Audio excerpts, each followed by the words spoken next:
And welcome back to Capital Talk. It's midweek on the bench, folks, and we're talking issues. We're talking 2012. We're talking the election date. We are talking 10 years ago this time during the Narc Revolution. Is it deja vu all over again? Is it the more things change, the more they remain the same? Let's ask the chairman. CIC, folks, the Constitution Implementation Committee.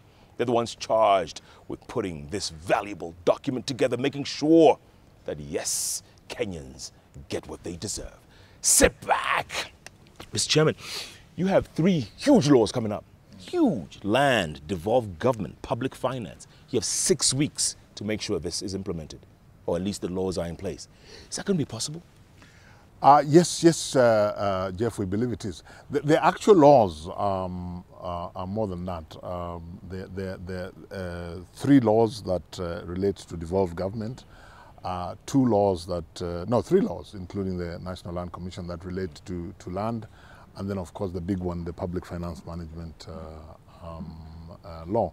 Now, all these are laws that are required to be in place by the end of February. We've been working on all of them. And they are at various stages. Like the laws relating to devolved government have all undergone CIC review and moved on to the Attorney General. One of them, the county government bill, was already processed through Cabinet, and I expect it will be published this week, and when Parliament resumes, they will debate it and pass it. The 2 other laws, the intergovernmental relations and the transition to devolved government bill, have also passed through CIC and have gone to the Attorney General. And again, I expect they will be processed through Cabinet this week and hopefully published within a week or so. The one that's very painful, Chairman, is the land one, because land in Kenya is very emotive. Yes. Very emotive. The ones that are currently with CIC at the moment, and which we are reviewing, are the 2 land bills, that is the land bill and the land registration bill. And then, of course, PFM. Now, as you say, land is a big issue. It's a sensitive issue. It's an issue that is, very dear to the hearts of most Kenyans. Currently this week, CIC, as part of its review process, is visiting various counties around the country. I myself just came back yesterday from Bomet and Narok counties. And you're right, I mean, Kenyans have very specific, very robust, very emotional views to express about land issues.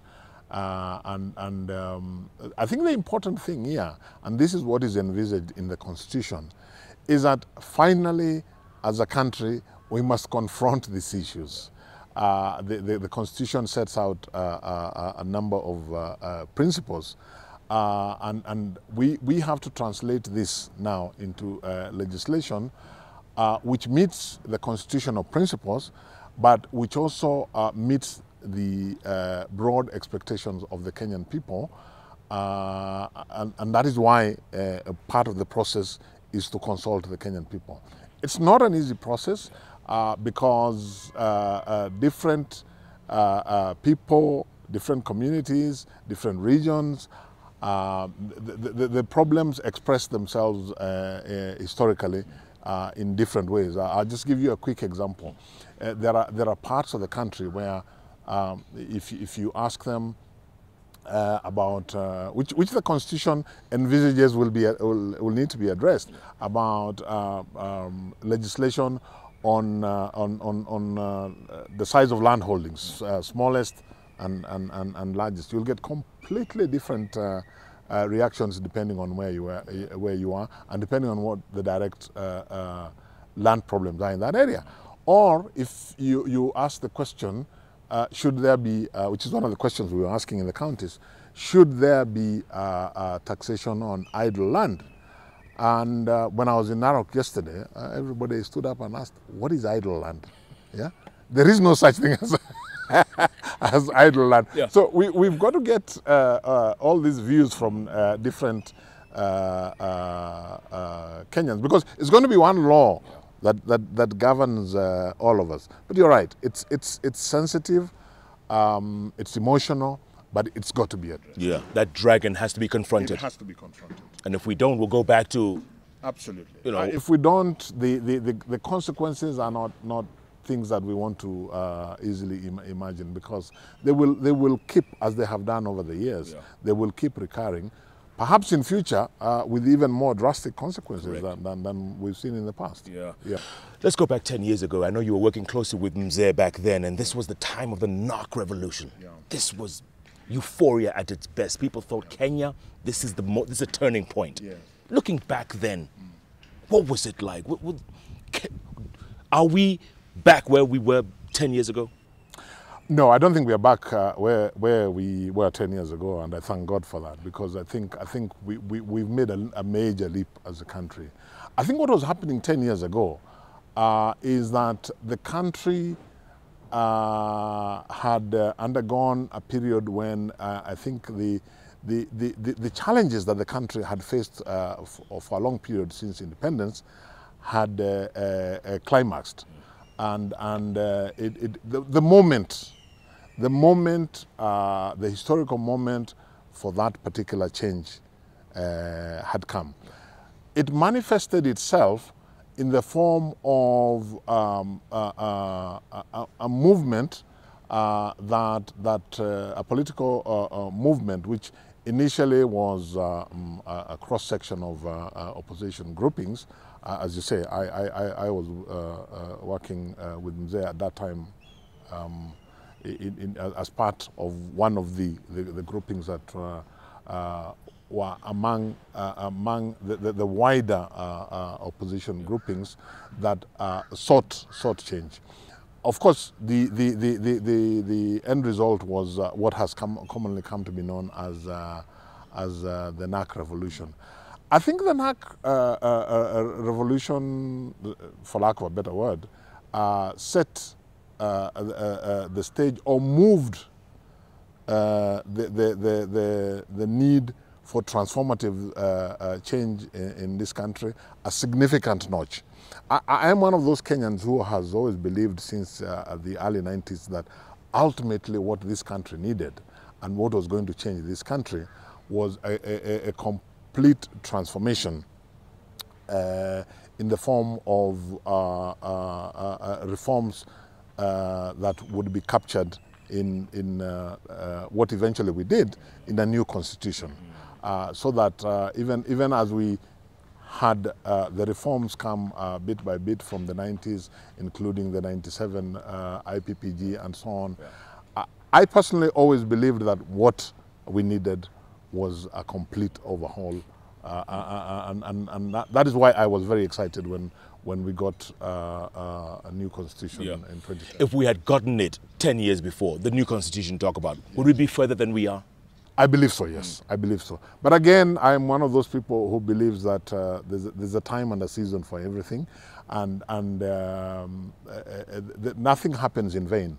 I think that the events that this country found itself in after the 2007 general election, apart from maybe precipitating or acting as a catalyst for us to finally get the Constitution, I think it also enabled us to learn a sufficient number of lessons that will ensure that we remain focused insofar as the implementation of this Constitution is concerned. Yeah. And that is why I believe that experience, yeah, the positive experience that followed the 2002 political change, but then again the significant setback that we saw in the immediate aftermath of the 2007 elections, I think have contributed significantly to the mindset of Wanjiku, creating the determination that this Constitution has to be implemented fully and faithfully, so that we have a complete change that will enable Wanjiku now to get the benefits of why she sought a new constitution in the first place. This deterrent factor you talk about, does it include The Hague as well? Or will The Hague be a distraction from implementing this constitution in a way? It's difficult, Jeff, to predict the dynamics, but I have a lot of confidence in the resilience of the people of Kenya and in the ability of the people of Kenya to put in focus the experiences that they have had. So I'm one of those Kenyans who believe that what is going on in The Hague is significant for all of us. There are lessons to be learned from there. I do not think that it will disrupt the process of implementation. No matter whether it's confirmed or thrown out? No, I don't. I think it would be naive not to expect that will have some bearing on the political terrain. But in either event, I remain convinced that Wanjiku's conviction about the imperative of having this constitution implemented will not be affected by what happens in The Hague either later this week or next week. Yeah. Is that what keeps you going, Mr. Chairman? The fact that this constitution, this one that we all fought to get, has to be, will be, must be implemented? Absolutely, absolutely. Because I personally have the conviction that there was a need for this constitution because there was a need to completely overhaul the way that we look ourselves as a nation, what it is that binds us together as a nation, how is it that we want to relate together as citizens and between citizen and government, and what are the structures that we want to put in place to enable us to be governed in the manner that we expect and want to be governed. So the Constitution of Kenya 2010, for me, is a transformative document, and if it is implemented to the letter, and if we implement also its spirit, and if we are able to continue to promote constitutionalism, then I think it will transform this country, alongside many other considerations, of course, like economic changes and so on, which all, of course, will be done in the environment of this new constitutional dispensation. So I alongside Wanjiku, have complete faith in this constitution and a conviction that we do not, as a country, have a choice other than to implement it fully and faithfully. And you can assure us now, no one's tampering with it, no one's fiddling here and there, no one's watering it down out there. I think we need to appreciate, Jeff, that two things. One, we are coming from many years of doing things in a particular way. That has two consequences. One is that there are many individuals and groups who have been beneficiaries of the old constitutional and political order. They are bound to offer resistance to a change. I mean, it's only human. The second thing is that, and this probably includes all of us, is that over a period of time, perhaps other than those who are directly victims of the old order, many of us got into a comfort zone. And again, it's human nature that you don't want to move from your comfort zone. So to that extent, for those two reasons, there is and there is bound to be some level of resistance.